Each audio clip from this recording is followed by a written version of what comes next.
Okay, let's unpack this.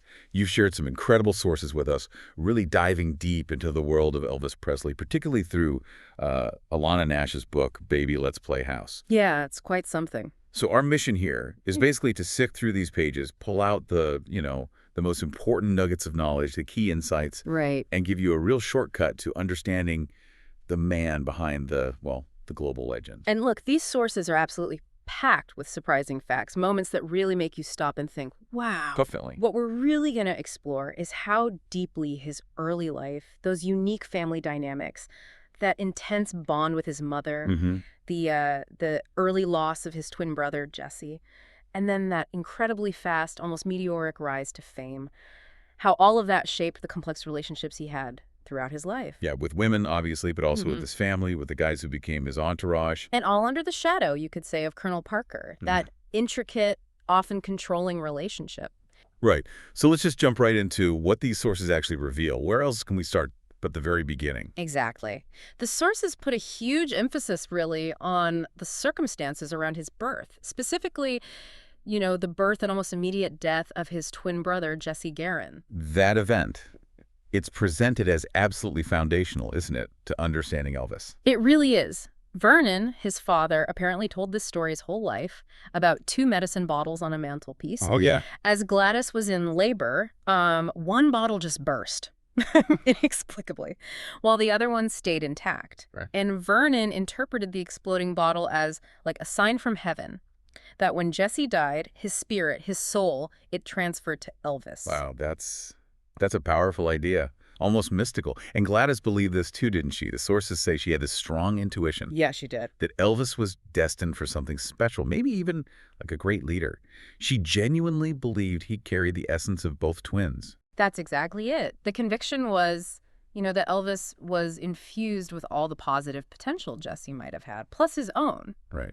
The source puts it quite strikingly. He had twice the looks, twice the personality, twice the talent, twice the intelligence, and twice the spiritual connection. Just double. And absolutely central to this origin story is Gladys herself. Elvis called her my best gal, didn't he? He did, but on a deeper psychological level, the sources describe her as his only one. Really? She sounds like such a complex figure. Oh, absolutely. In her younger years, she could apparently be quite hot-tempered. There's even a story about her dumping beans on Vernon's head. No way. Yeah, but then as Elvis's fame just exploded, she changed. She became, fearful, constantly worried for his safety, terrified of the crowds, the women who would physically grab him, and just how fame was pulling him further and further away from their shared, simple past. Those details about her life at Graceland are so vivid. Dipping snuff, drinking beer from a paper sack. Just staring out the window sometimes. Wow. And apparently feeding her chickens in the yard until the record company supposedly stepped in because it wasn't, seemly. Right, not the image they wanted for the Presley estate. And she still needed to go back to Tupelo regularly, didn't she? Just to feel grounded. Yeah, she did. And to really grasp Gladys, you have to go back even further, according to these sources. Her youth, it involved chasing boys, being labeled fast, even getting into a physical fight over a man. Wow. She eloped as a teenager only to find out the man was already married, which, led to profound shame and heartbreak back then. And this emotional pain, it didn't just stay emotional, did it? It manifested physically. No, exactly. The sources describe a physical and mental collapse into something they term conversion hysteria. Her intense grief literally showed up as physical ailments. Like what? A friend recalled her legs shaping uncontrollably whenever she was about to leave the house. She eventually became bedridden for a time, needing help to move, sort of mirroring her own mother's state, which had lasted for decades. So you have this deeply emotional, really complex woman who becomes Elvis's absolute anchor, especially compared to Vernon, who's described as less openly affectionate. Right. And Vernon had his own pretty significant struggles, didn't he? That check forging incident and the prison sentence. That's correct. Vernon's crime. It led to 9 months in Parchman Prison. And Gladys was apparently relentless trying to get him out, going door to door collecting petition signatures. Wow. She even got a leniency letter from the man he'd actually swindled, Orville Bean, who surprisingly called Vernon a splendid young man, despite everything. That's incredible. But even after prison, the community in Tupelo, they still saw Vernon as a criminal, right? Which must have made things really tough. Oh, yeah. Didn't make things easy at all. And you can see how, with Vernon away during that time, the bond between Elvis and Gladys would just become even more intense, especially during that period of extreme poverty. The poverty. It's really stressed in the sources, isn't it? It is. Constantly struggling to keep up with payments, moving around frequently, staying with relatives. Their application for Memphis Housing Authority.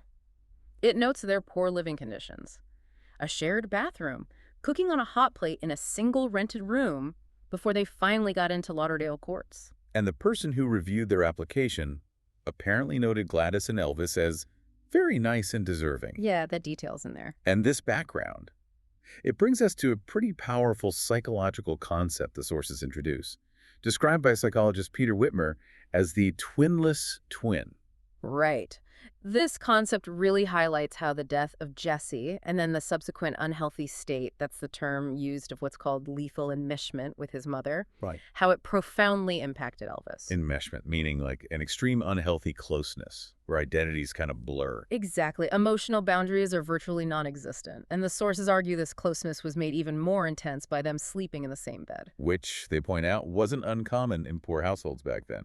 True, but the argument here is that in their specific case, combined with that intense enmeshment, it contributed to a sense of, well, they call it non-sexual or covert incest. Right. Not sexual abuse, but an emotional closeness that sort of mimics it. Yeah, potentially leading to shame and sexual confusion later on. And it's striking, even from a very young age, this loss seems so central to his identity. The sources say he'd run up to visitors and immediately tell them. I had a brother, yeah. It was clearly a defining part of who he felt he was, right from the start. So this unique child, marked by loss and this really intense mother bond, starts to grow up. What kind of kid was he, based on these sources? Well, as a child, apparently pretty outgoing with visitors, quick to mention his brother, like we said. He joked like his father, seemed relaxed around men and boys. Oh. On the surface, he could act like a normal teenager, but his own sense of self often kind of defaulted back to around 14 or 16 years old, psychologically speaking. School wasn't really his thing, though, not until senior year. Right. That's when he connected with George Klein in music class. They bonded over radio, over music. And Klein's reaction to hearing him sing. Yeah, George said he was just blown away, said he'd never seen a kid get up and sing like that, which is quite something. And the sources credit Sam Phillips at Sun Records Right. with actively looking for a white man with the black sound. Yeah, that famous quest. He found him. The story of the first radio play of That's All Right, Mama by Dewey Phillips on WHBQ. It's legendary. The reaction was immediate. Apparently instantaneous, and Dewey himself was just awed. Sam needed a B-side, fast. They ran through songs, and then Bill Black started goofing around on Bill Monroe's Blue Moon of Kentucky, really souping up the tempo, Elvis joined in on guitar, Scotty Moore on electric, and boom, that spontaneous moment. It created magic. His first live performances sound absolutely electric, even just reading about them. Yeah. Opening for Slim Whitman. The sources describe him shaking uncontrollably. Yeah, his legs a blur of rhythm and romance. That's the quote. And the audience reaction. Instantaneous. Overwhelming. There was electricity zigged through the audience. People were screaming and shouting. He just stole the show. Wow. Even playing outside Memphis in a place called Bethel Springs, Carl Perkins was apparently amazed at the electric effect, especially on the girls. So Bob Neal started booking shows for them, calling them the Blue Moon Boys and Elvis the Hillbilly Cat. That's right. The radio play helped, obviously. They traveled around Memphis. Scotty Moore was kind of the de facto manager at first before Bob officially took over, handling promotions, setting up a fan club. With that iconic pink and black stationery? Yeah, and getting records pressed. Just handling the business side. The Louisiana Hayride. Ah. That was another pivotal step, wasn't it? Oh, huge. The audience went from, polite hand claps to just wild enthusiasm. Huh? The sources suggest Elvis really grew up on the hayride, learned his magnetic effect on women there. Boundaries started disappearing, huh? Yeah, that's how it's put. By the end of his time there, he apparently wouldn't even have to bother to politely court. The effect was that immediate. There's that fantastic, slightly awkward anecdote about Gladys asking if he had drawers on stage. Oh, yes. After a show, she apparently pulled him aside, dead serious, and asked him. He admitted he didn't. His only pair were dirty. Oh, my God. And Maxine, the wife of the motel owner where they stayed, apparently chimed in, "Honey, God, he was huge," and it showed. No. Yes. She and Bill Black were convinced that his leg shaking combined with the tight pants. Well, it made it look like he had an erection. So what happened? Bill Black immediately went out and bought him some silk shorts, which Elvis apparently loved and wore for the rest of his life, if he wore any underwear at all while performing. Wow. Okay. Television appearances then took things to a whole different level. The Milton Berle Show, June 5, 1956. That's called out as the seismic shift moment. It certainly was. Very different from the more, let's say, sanitized version he presented on the Steve Allen Show later on. Right. He even defended that famous Berle performance in an interview on a show called High Gardner Calling. Argued he wasn't any sexier than, say, Deborah Paget in a tight costume. He handled tough questions in that interview, didn't he? Yeah, pretty calmly. About critics, his music's effect on teenagers, his plans for, 7 Cadillacs? Yeah. And he even batted away this ridiculous rumor that he shot his mother. Unbelievable. And then, of course, came Colonel Tom Parker. What was his initial take on Elvis, according to these sources? Well, Parker apparently viewed the whole country music scene as just a temporary stop.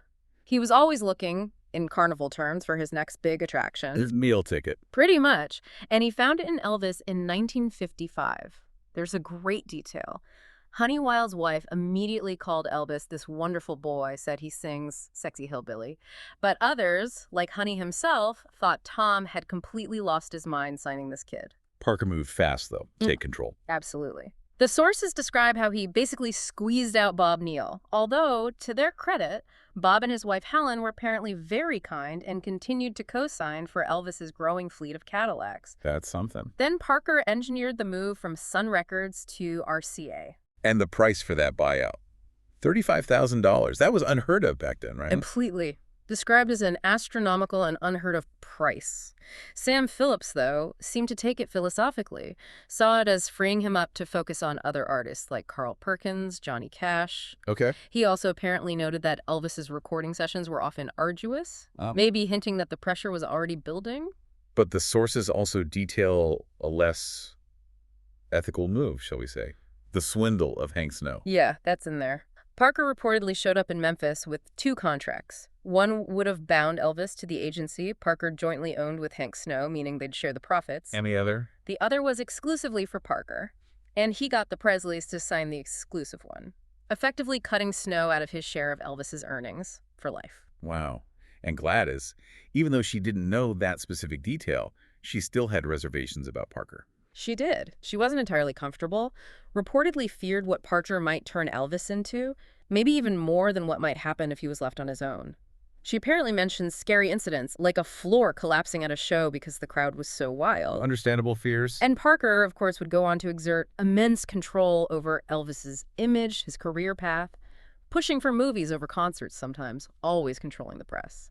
Let's pivot then to Elvis's relationships, particularly with women and also that group of guys who started surrounding him, the entourage.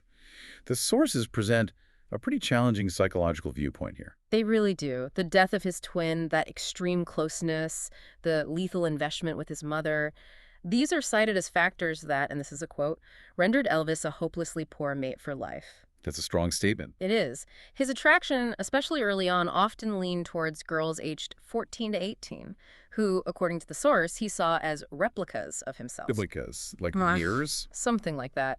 And the source outlines this difficult idea that he seemed to view women in 2 pretty distinct ways. Okay, what were they? Well, one side saw them almost as mothers, needed for procreation, for stability, but often losing sexual interest once they actually became a mother figure. Right. The other side saw them more as, well, the term used is playthings, primarily for what's described as hormonal releases. The underlying idea presented is he was often looking for a kind of child woman he could mold or control. That's heavy. The anecdotes about these early relationships are fascinating, though, starting with June Wanako. Yeah, June. She was a girlfriend down in Biloxi. Apparently even called him after seeing a performance to ask about his stage movements. Really? Yeah. And their first date sounds incredibly intense. 8 hours, talking until 6 a.m. He was reportedly shocked that her parents were divorced, shared his own strong views on lifelong marriage, and confided in her about his twin. Did he think about marrying her? He did, later on, but he apparently felt bound by a promise to the colonel not to do anything that would affect his career, so he asked her to wait. But she didn't wait. She eventually said yes to someone else, maybe in Toronto, and then that reunion in New Orleans. Right. He sent a telegram asking her to meet him during a stopover. When she arrived, she said he smiled so brightly he almost glowed, literally scooped her up, took her to his private train car. Wow. She felt this really strong internal conflict, having already agreed to marry Fabian, though she hadn't told Elvis yet. Complicated. What about Barbara Hearn? She received a ring, but was actually relieved it wasn't an engagement ring. Right, it was a black onyx ring with diamonds.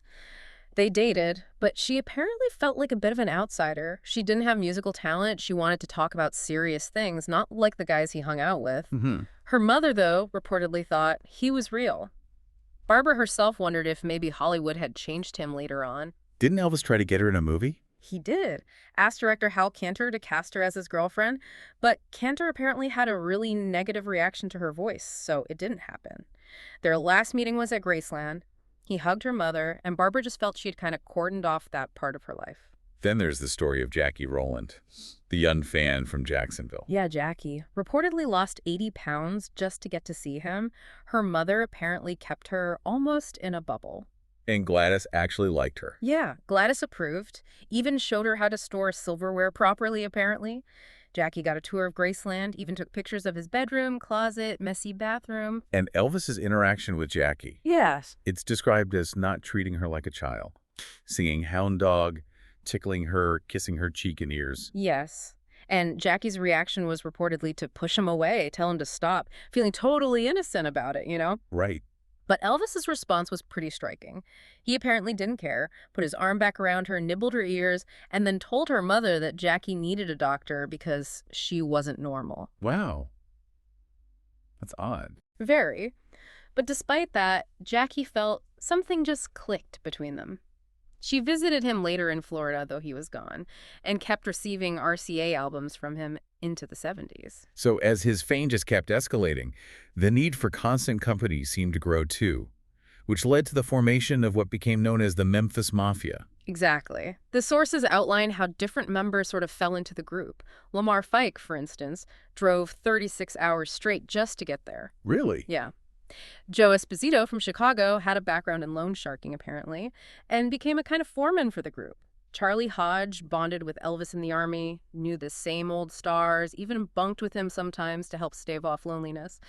Jerry Schilling was apparently offered a job that pulled him away from college. And their presence became pretty much constant. Yeah, they were often just there. Their behavior could be pretty casual, described as ordinary belching, farting, that kind of thing, which sometimes drew objections from parents if they were around. And Graceland, which he'd originally bought for Gladys, it became the central hub for this whole group, didn't it?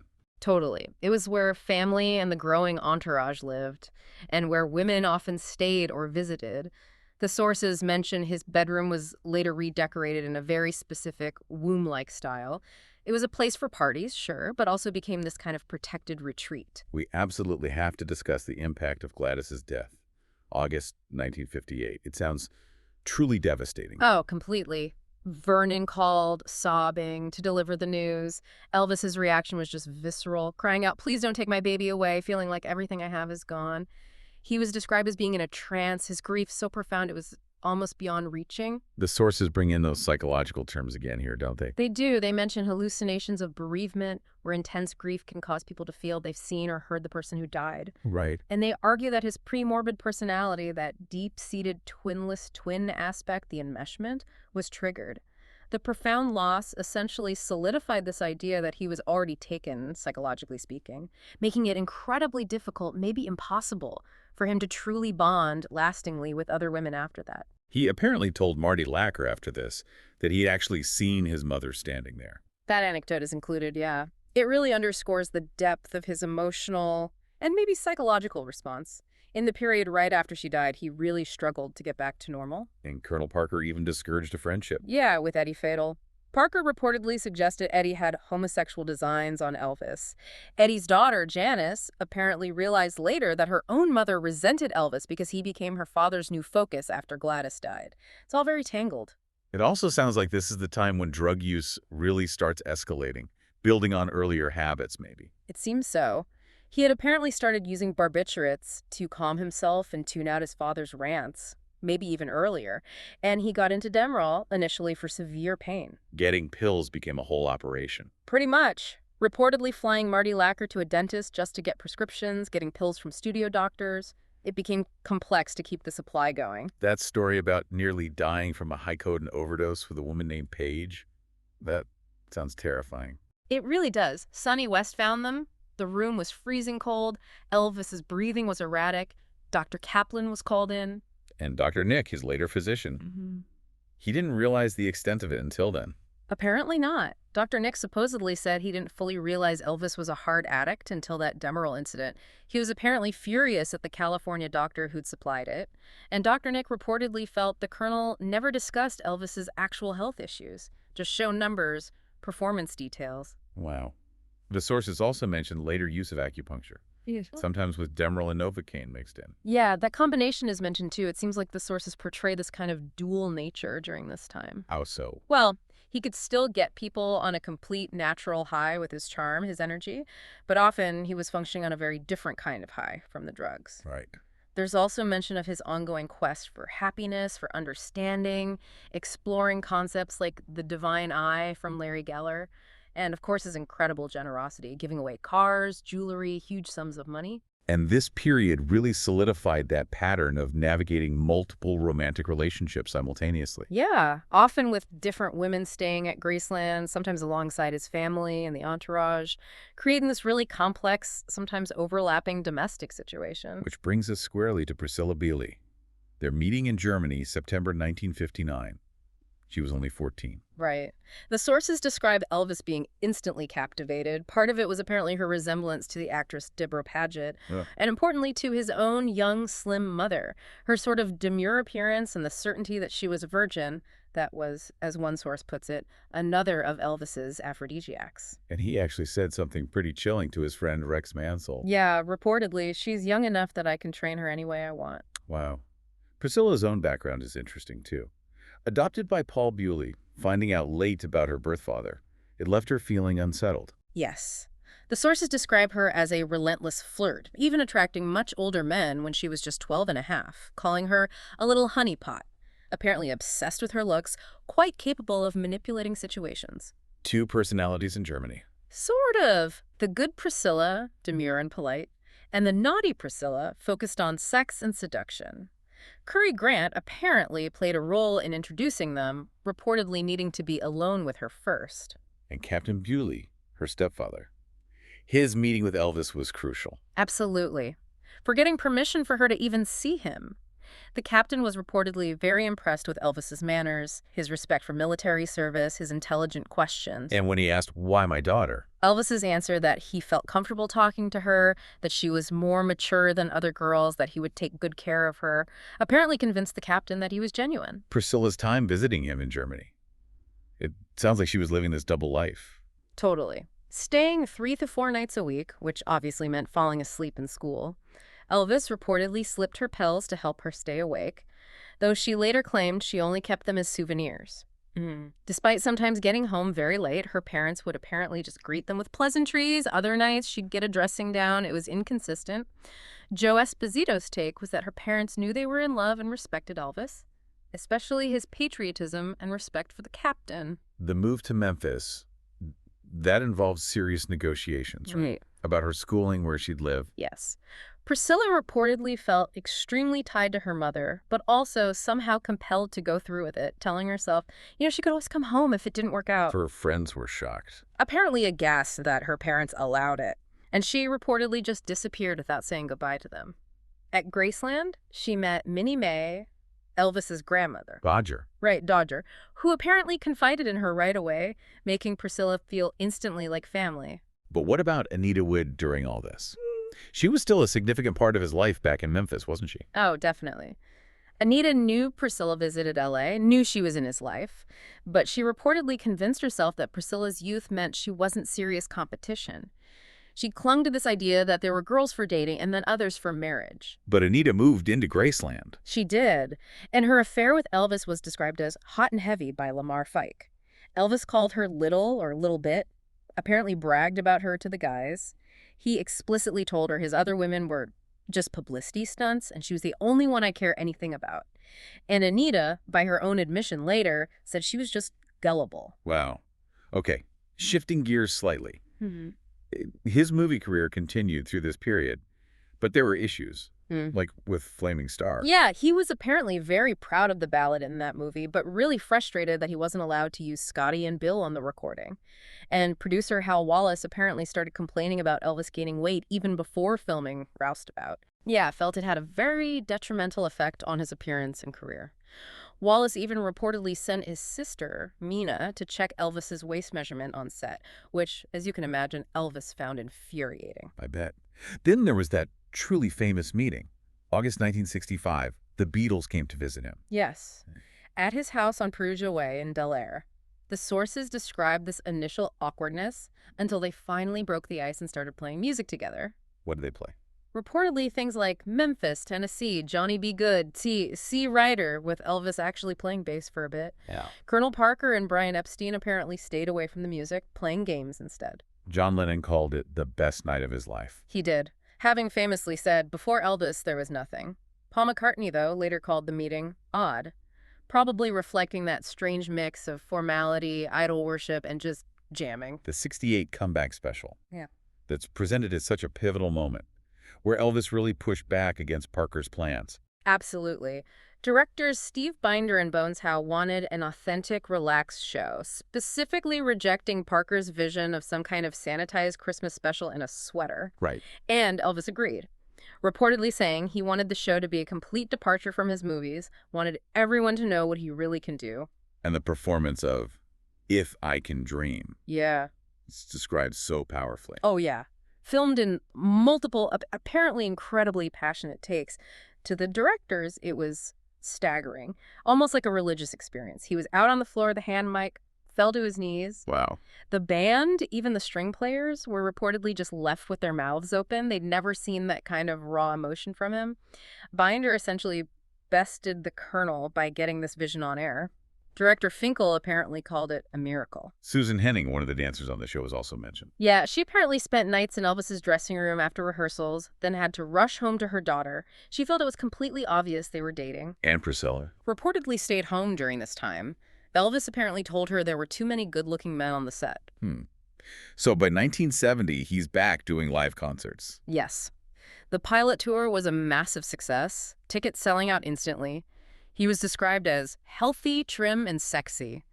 The old gang returned to their key roles. Joe Esposito in command, Charlie Hodge stage managing, Lamar Fike on lights, Richard Davis on wardrobe, Sonny West heading security, and Dr. Nick as the tour physician. But the sources also detail how the escalating drug use started really noticeably impacting his performances Yeah. and his behavior on stage around this time. Definitely. That compulsion for police uniforms developed wearing a Denver police uniform or jumpsuits fitted with actual guns. Guns on stage. Yeah.